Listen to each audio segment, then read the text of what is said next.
That's not necessarily a good thing to say, but desserts are so unnecessary. It's and it's you don't need dessert for any other reason than enjoyment. This is the Deep in the Weeds podcast. I'm Anthony Huckstep. Earlier in the year, when we spoke to Marque Best, he talked about the importance of knowing every section of a kitchen to help form a complete chef. How new chefs to his brigade at Marque would be thrown into the pastry section to refine their skills and understand its precision and beauty. But what does it take to become a great pastry chef? Lauren Eldridge is the head pastry chef of Berowra Waters Inn. Lauren, how are you going? Hi, I'm good, thank you. You've worked at some pretty incredible restaurants all over the world, which we can get to, but Berowra Waters Inn has magical, iconic status in Australia's food history. How does it feel to become part of that history? I'm very excited about going there. When I went there for lunch a couple of months ago, I walked in and I just thought, I have to be here. There's something about it. There's a real pull to that place when you get there. It's just a beautiful surrounds and restaurant. You've worked with Marque Best, who sort of told us that he likes to throw his chefs into the pastry section when they first went to Marque.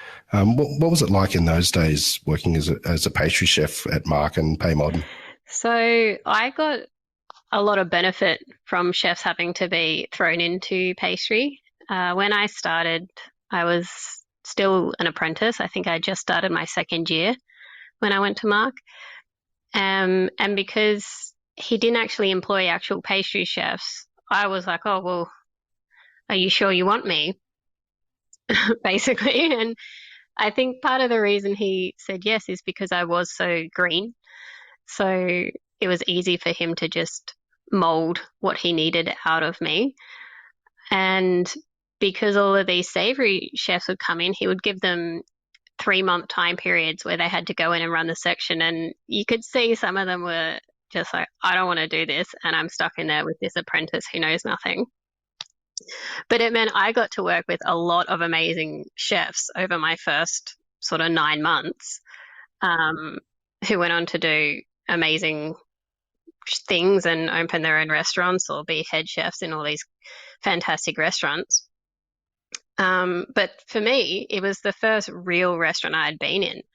So I just thought this was normal. That's how all chefs were.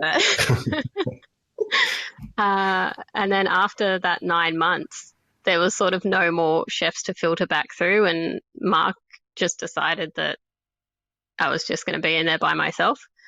I think at the time I was, very flattered and thought I was just absolutely great, but also terrified. Looking back, he obviously had a very short leash on what I was allowed to do. But I think going through that process and then being put in there by myself, there was a lot of pressure. We had 3 hats at the time, and I was like, how am I, as an apprentice, suddenly the sole pastry chef of a 3-hat restaurant? And that's the way I saw it, whether or not that was reality for the first few years. But having that mindset, I think, absolutely pushed me to be better and better, and the standard had to be high. So that was just how I learned. What did you learn from that time about actual pastry and constructing dishes under the influence of so many incredible chefs?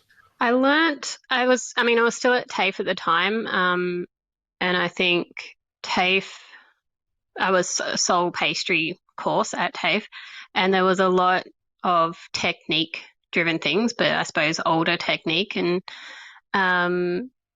Marque was not that kind of restaurant. So I was able to get a very good balance of the standard pastry technique, and then I would go into work and Marque would ask for something or go, I want this dish, figure out how to make it happen. And I just had to figure out how to make it happen. So a lot of that came from reading. And Marque always sort of says, he was self-taught and he did that to all of his chefs. So for me, it was like, well, I better just figure it out. we had the Friday lunch, Marque Friday lunch, and every week it was a different dish. So every week there was a deadline of something that had to be produced just to add to the pressure. um, so I had, I knew that I had 7 days or 6 days, whatever it was, to figure out a dish. And that meant trialing new techniques, reading about ingredients, all of this sort of thing. And it was a lot of the time just me. And, he would stick his head in and be like, well, why don't you try this? Or I would talk to one of the other chefs. And over time, that really helped me learn pastry.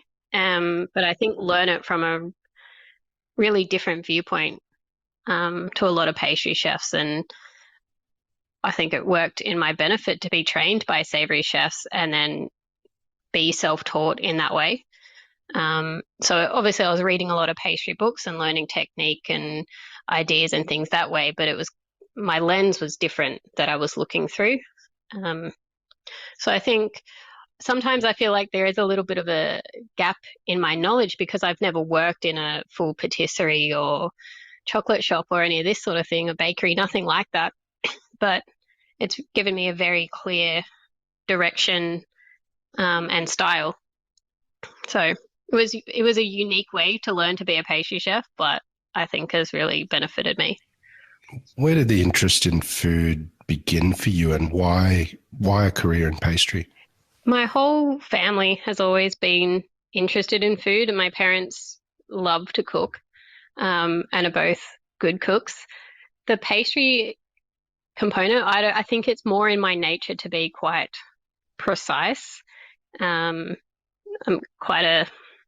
just naturally quite a precise, minimalistic, like everything has its place. That's just how I am. So I also like to understand why things are happening, and with pastry, it's very clear why certain things happen and why they don't. And to me, it was like, well, this isn't hard. It was like you follow the recipe and you get the result. It never made sense to me that people say, oh, pastry's hard. Because as a child, my parents would be like, oh, here's a, cake recipe from a book. Do you want to make this? And me and my mum would make it, and then you'd get a cake at the end. And it was just very straightforward for me.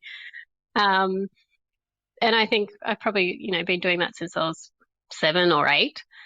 So that just came from my mum liked to cook. Her mum liked to cook. It was just something that was done. And then as a child being told by your parents or your grandparents or whoever's around that, oh, you're really good at this, which God knows if I was, but they told me I was. So it just built my confidence in that one particular area. And I think food was just something that was always around and we always talk about, and still we will go out for family dinners and inevitably the conversation just ends up being about food. But none of my family work in hospitality. It's just me, my immediate family anyway. So it's just a natural thing for me to make pastries. I didn't have any interest in cooking savory food at home. It wasn't, I think it was as a kid, I wanted to eat cookies and cakes and slices and all that stuff that were treats. So I learned how to make them. Your time at Marque and Pay Modern led to some of the best restaurants in the world. Tell us about some of the restaurants and what you got out of them, because it's like a dream, your CV, for many chefs. Yeah, I think after Marque, I won the Josephine Pignolet Award when I was at Marque, so that gave me an opportunity to travel. I also won the Gomio. It was called Potentialist of the Year back then, and that gave me an opportunity to go to France. So there was in France 2 restaurants I worked at, both 3 Michelin Star. So I worked at Guy Savoy and Le Sonc, and they were both, I've murdered that pronunciation. I apologize to any French speakers. They were both stages and just over a week each. So it was very sort of short and sweet, but having the backing of Gomio in France, I mean, it's not massive in Australia as a guide, but in France it's huge. So being able to walk in there and they knew that I was coming with the guide gave me a lot of opportunities, and they really kind of nurtured me and showed me what they were all about. So it was a very intense week. I think being in those two restaurants, the very French brigade style restaurants, particularly the one in the Four Seasons, it was very intimidating. They were well, the one in the Four Seasons was the sort of kitchen where you were concerned that someone was going to like sabotage your whatever you were doing to make themselves look better. It was very different to being in the Australian kitchens I had been in, particularly Marque, where I was by myself most of the time in this pastry kitchen, and I've gone into this huge pastry kitchen with massive teams. But I think I learned, in my mind, I was like, oh, well, this is how Three Michelin Star restaurants must be. A couple of months later, I went to Italy and I worked at Osteria Francescana for two and a half months. And it was like a completely different world. Again, Three Michelin Stars. And when I was there, they won Best Restaurant in the World, which is fantastic timing. But they were so relaxed and they were so nice, and they would, the first day I got there, I think I started at, say, I don't know, 8:30 or 9:30, and I got there at 15:15, and I was outside the restaurant and there was no one there. There was no one in the street. There was no one inside. And I was like, I've got the day wrong. I was like, oh, what am I going to, like, am I late? Am I early? Where is everyone? And then people just sort of started trickling in really slowly. The actual employees, as opposed to the stagiaires, would go in, they would have a coffee, they would all, stand outside and kick a soccer ball around and then go in and do some work. And then about 11:30, they would go and you'd have lunch and they would cook staff meal for everybody. You'd go back in and do service. After service, everyone would go on an hour to an hour and a hour to 2 hour break and go home, and then come back and do dinner service, and have dinner as well. There would also be dinner. And I was like, what is going on? So I just had this idea that you would go in there and you'd be worked crazy hours and everyone would be super intense, and they were just so chill. And I think it really influenced how I thought kitchens needed to be run. And there was I suppose, a push in Australia, and it's more so now, to change the culture and the hours and all that sort of thing in how we run kitchens here. But I remember staying there and being like, this is the best restaurant in the world. If this is how they are, why, like, to me, there was then no point for anybody to say, well, you need to be a bit harsh, or you need to work these crazy hours to get results, because it was clear that you didn't. So I learned, I think, a lot from being in two different countries and different styles of restaurants. And obviously they're very good restaurants, all being Three Michelin Stars. But I think it was just about what I decided to take from each of them. And Massimo's style is very story, like all about telling a story, whereas all of the French food was very technique driven. So it was good to see both types. You returned to Australia and joined the Haandle Group, overseeing many restaurants. Tell us about that role and what it was like trying to create the pastry offering for such different restaurants. Yeah, so when I came back from overseas, well, when I was overseas, Marque closed. So I sort of came back unemployed, which was a bit of a surprise. I wasn't expecting it. And I was in Sydney for a few months and I didn't really know what I wanted to do. Marque had been such a special place and a unique place that there was nothing there at the time. There was sort of fine dining restaurants closing left, right and centre. And I got a phone call from the Haandle Group, and at first I was like, well, they're in Melbourne. So, I mean, I'll entertain the conversation, but that's not going to happen because I'm not leaving Sydney. And they were just, what they were offering was something completely different. And at first I was like, well, I want the same thing, but I realized that was never going to happen. And Mark was actually the one that was like, don't be an idiot. You need to take this job. So the job itself was group pastry chef, and they were sort of creating the position. It was a new position within the group. So there was obviously clear directions in what they wanted, but also a bit of flexibility. And it was up to me to figure out how this position was going to work for the group. And so there was 2 Stokehouse restaurants, which were higher end. There was an Italian sort of bar cantina, and then there was a beachside restaurant. So very different styles. What I learned, I think, the best part about being there for me was how structured a group was compared to coming from a very small restaurant that was, Mark won a lot of accolades, but at the end of the day, it was a small business owned by a husband and wife. And going to the Van Haandle Group, 4 venues. Frank Van Haandle had been a Melbourne name and owned multiple restaurants for, 30 years. And so there was a lot of structure. There was a lot of, I don't want to say corporate mentality, but they were doing things like staff appraisals or sending me on management courses. And to me, that wasn't how kitchens were. And I really struggled for the first probably 9 months because I just thought, well, this isn't what a kitchen environment is about. And over time, I realized how many benefits there were to actually operating like this. I was like, why do I have to answer emails? I'm a chef. And then it was just, it didn't make sense to me. I just wanted to cook some food, and being there taught me a lot about how to manage people.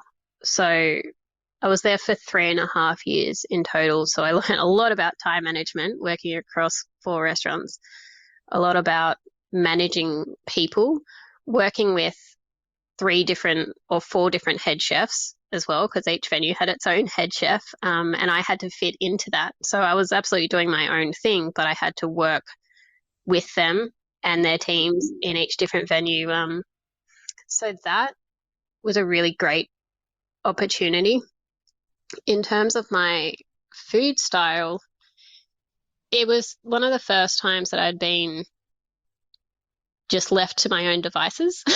So at Marque, where I sort of developed all of this style and learnt a lot and was self-taught, there was always this safety net. Marque was the chef owner. So that meant he had a lot of say in the food because he was a chef. Whereas this was a businessman running a business. He employed me to be creative. So then it was on me to be creative. And it took me a while, I think, to find my own style. And that was probably more Stokehouse driven than the other venues. But they were so supportive about it. They were like, well, this is, I say it's supportive. It was also good business for them. They were like, well, that's your job. That's what we've employed you to do. So go and do it. But for me, there was no safety net. If I couldn't come up with something, well, that was on me.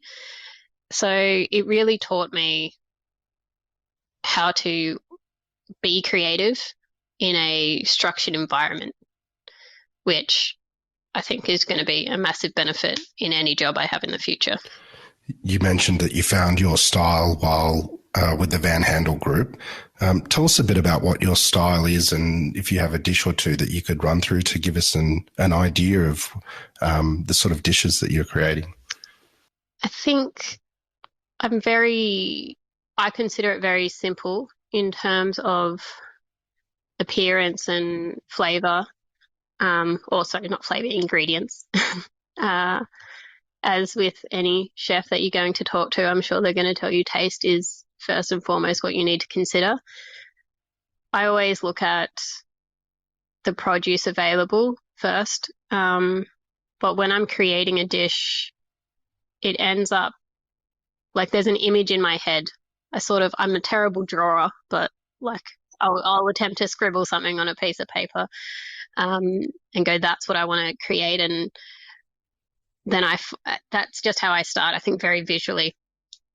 and then figure out, oh, well, peaches are in season. So I'm going to use a peach. Maybe it'll work in this image that I have. And, there's lots of different things floating around in my head. And what sort of ingredient's going to go where. And then from my time at Marque, it was all about getting the most out of that ingredient. And so my style ends up being maybe one ingredient used multiple ways on the dish, because that was how I was taught. Like, how do you get everything out of an ingredient or make this better? Which at Stokehouse, they're very into no waste, and they're a 5-star green rated energy building. So it was also a way to minimize waste, which is something that I've always done. I think 5 years ago I was doing it because it was economical and it pushed me to be creative. And now there's the environmental impact is first and foremost in a lot of chefs' minds. I think that style just lends itself to being a bit minimalistic, and I never like calling my food that because I don't think anybody's like, oh, that sounds delicious, minimalism. But, but it's just my aesthetic, I suppose, more than anything. I think a really good example of that in terms of a dish is the Neapolitan dish I did at Stokehouse, which is just the 3 layers, obviously, the 3 different colours that you get in Neapolitan ice cream. But each of them are formed into a square and then just stacked on top of each other. There's nothing else on the plate. There's no other garnish. It's just 3 very clean, simple coloured squares. And for me, it's a perfect example of what I like to be able to do, in that it tastes delicious. There's a lot of technique in it.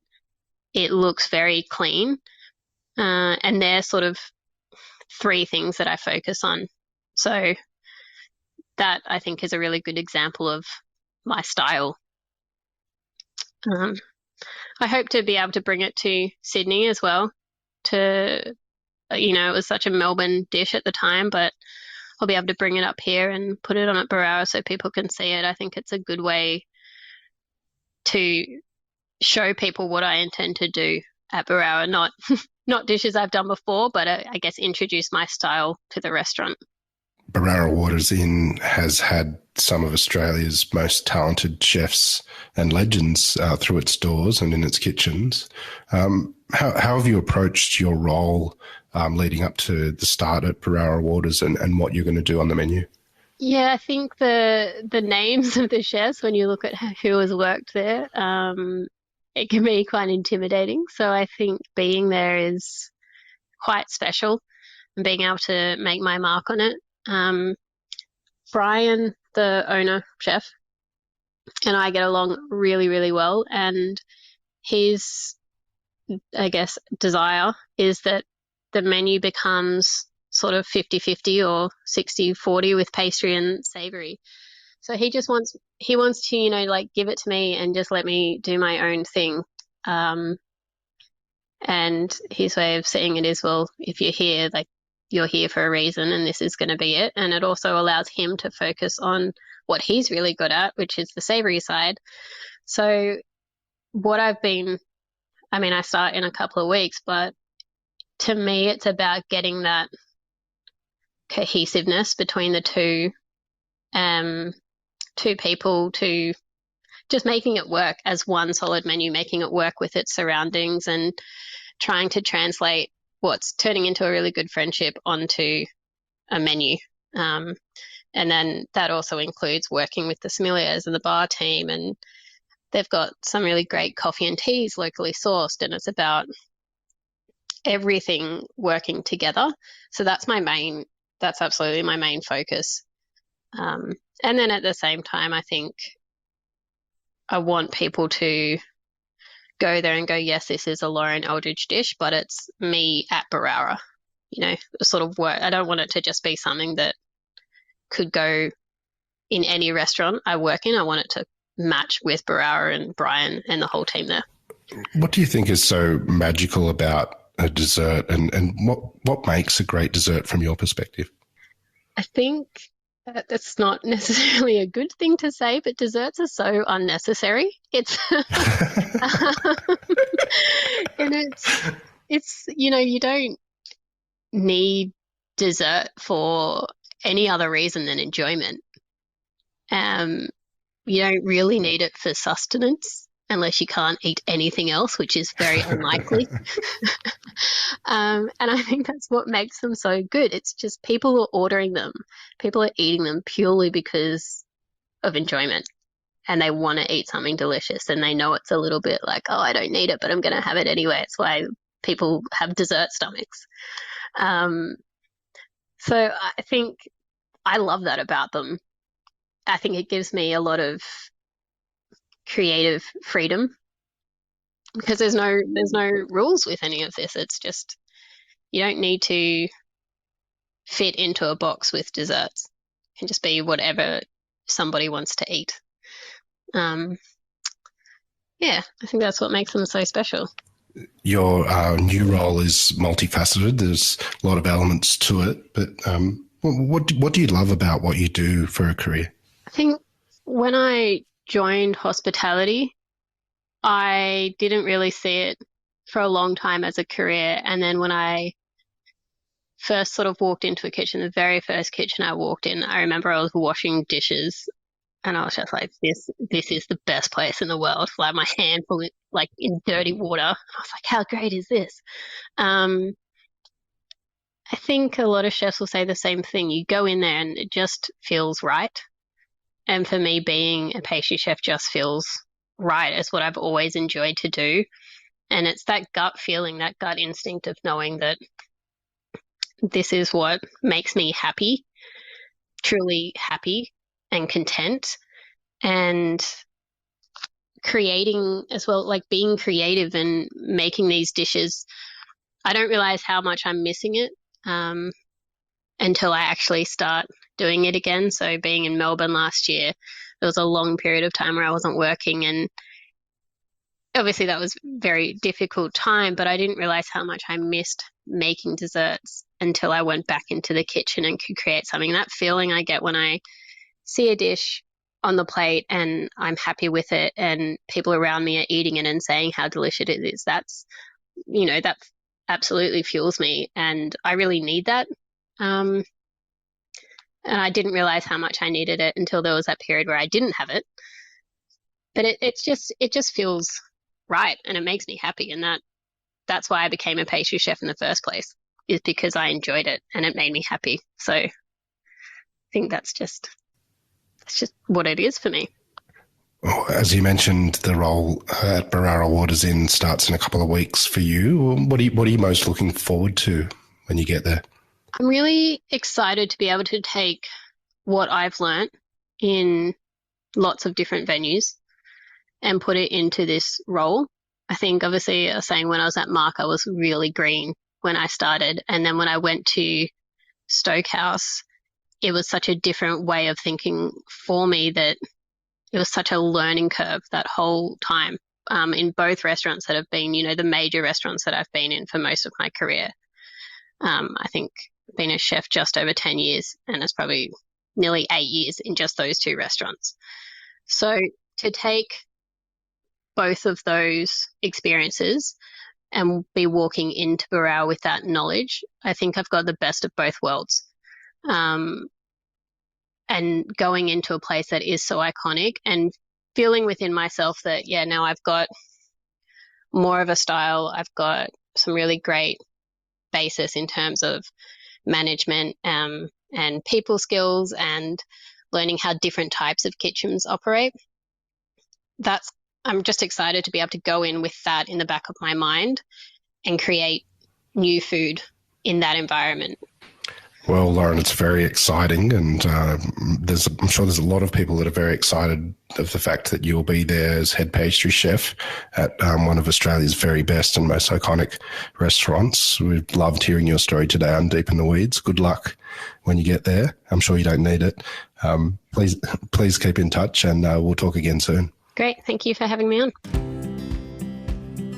This is the Deep in the Weeds podcast. I'm Anthony Huckstep. Stay tuned as we share the stories of Australia's hospo community, suppliers and producers in search of hope during this pandemic. Special thanks to executive producer Rob Locke for making this all happen. Follow us on Instagram at Deep in the Weeds Podcast or email us at podcast@deepintheweeds.com.au. Stay safe and be well.